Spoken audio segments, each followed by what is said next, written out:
Detective Belknap. Morning, sir. We've met Max Schardt. I represent Mr. Stillwell.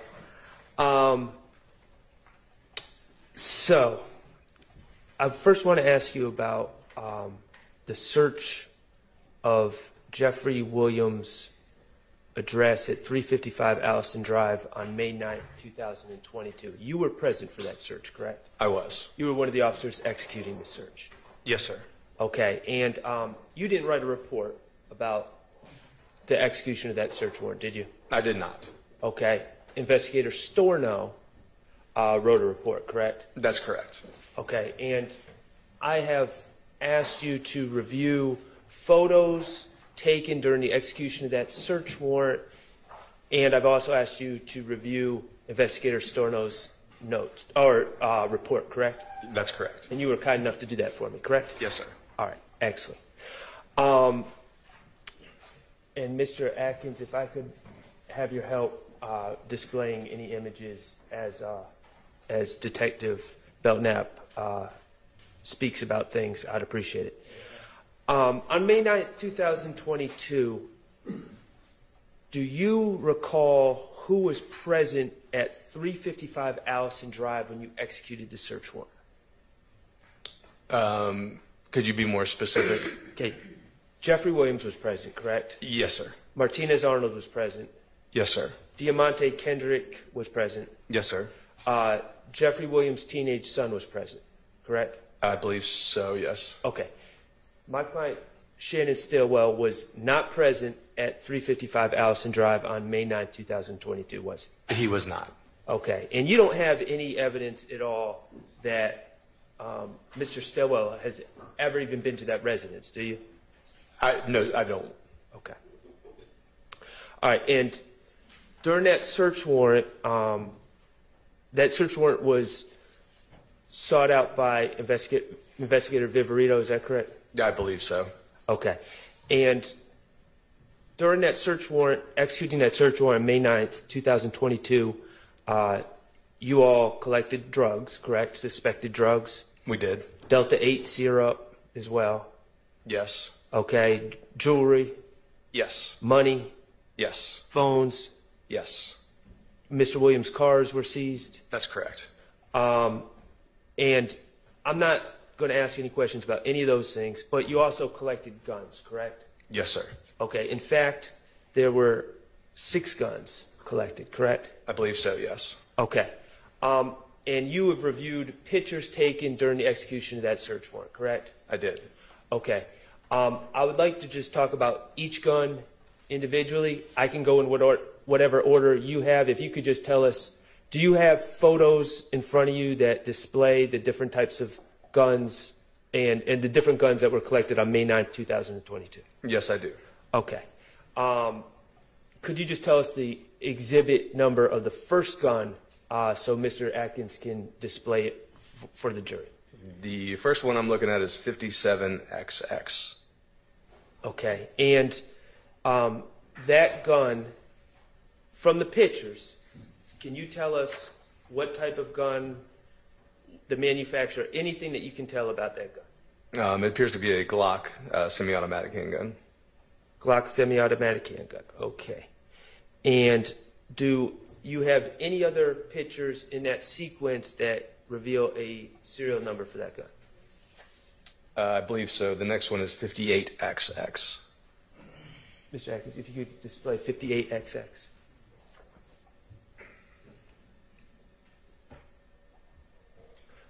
Okay, and is the serial number BKMN536? Yes, sir, it does. Okay. What is the second gun that was collected? The next one is 30XX.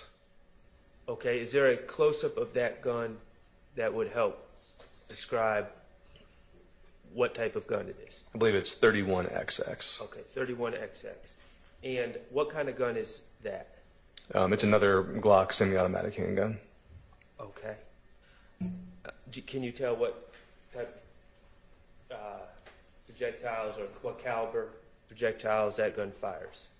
It's a little difficult to tell from this picture, but from the picture alone.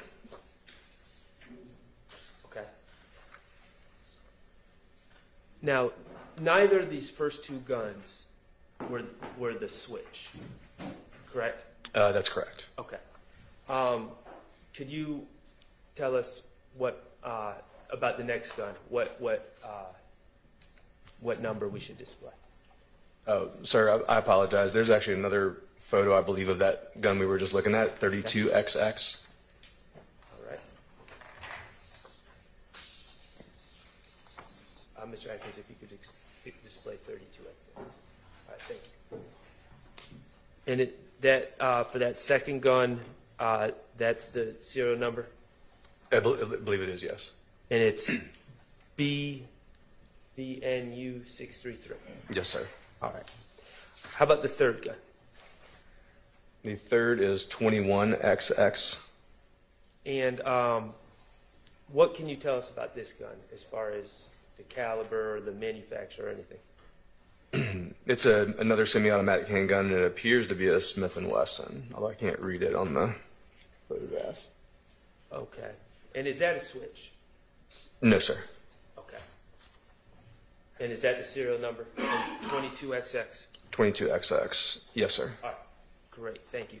How about the fourth gun? The fourth is 19XX. Okay. And what can you tell us about this gun? And this appears to be a tan GLOCK semi-automatic handgun. Okay. Is that a switch? Does not appear to be. Okay. The fifth gun? That would be 15XX.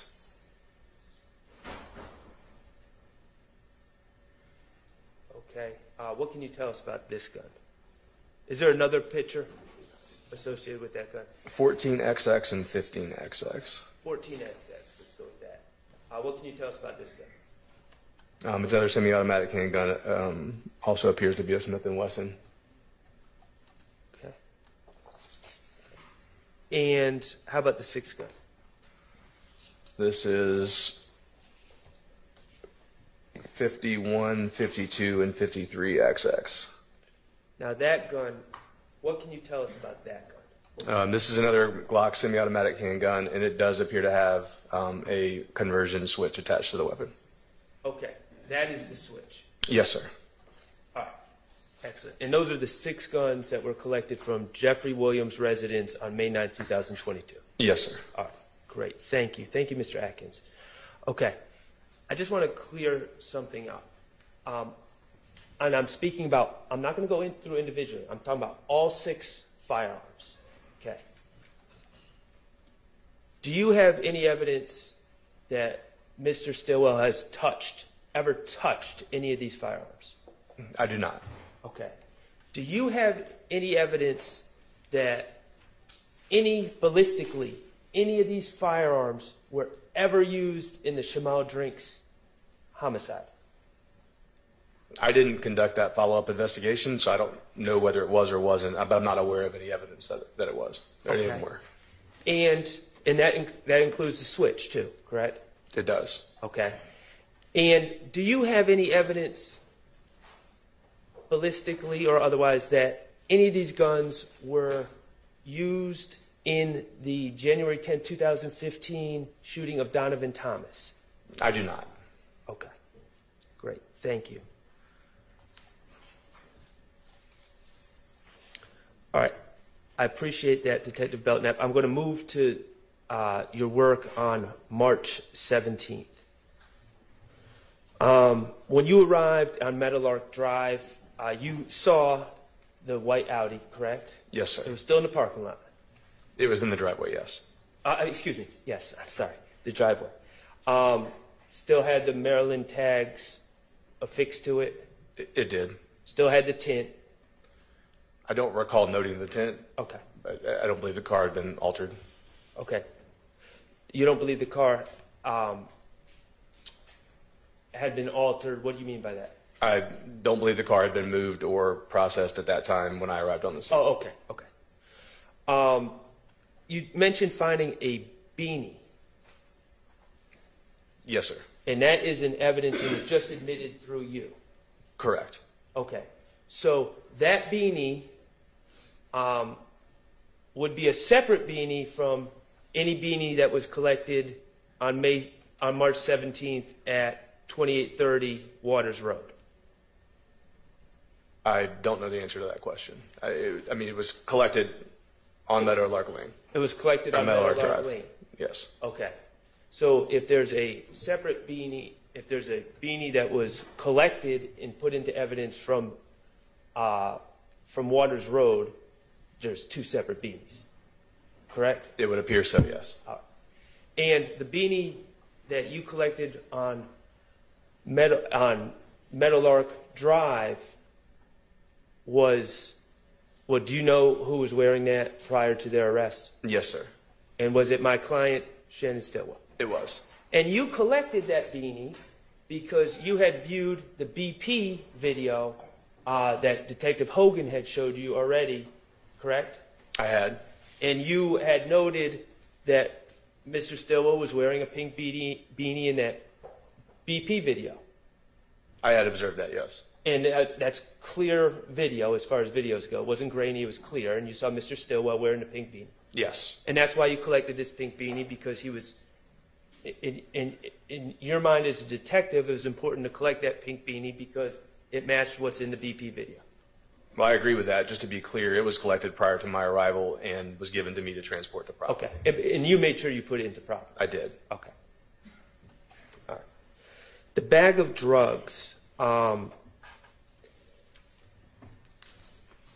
did you recover that backpack? I did not. Okay. Have you seen the video from the Phoenix helicopter? I have. Okay, and you would agree that it was Mr. Nichols that threw that book bag into those bushes, correct? I would. Yes, sir. All right. And prior to, from that video, you can see Mr. Nichols exiting the white Audi with that book bag. That's correct. Okay. In your experience as an officer, you have seen people flee from the police because they have drugs in the car, correct? I have. Okay.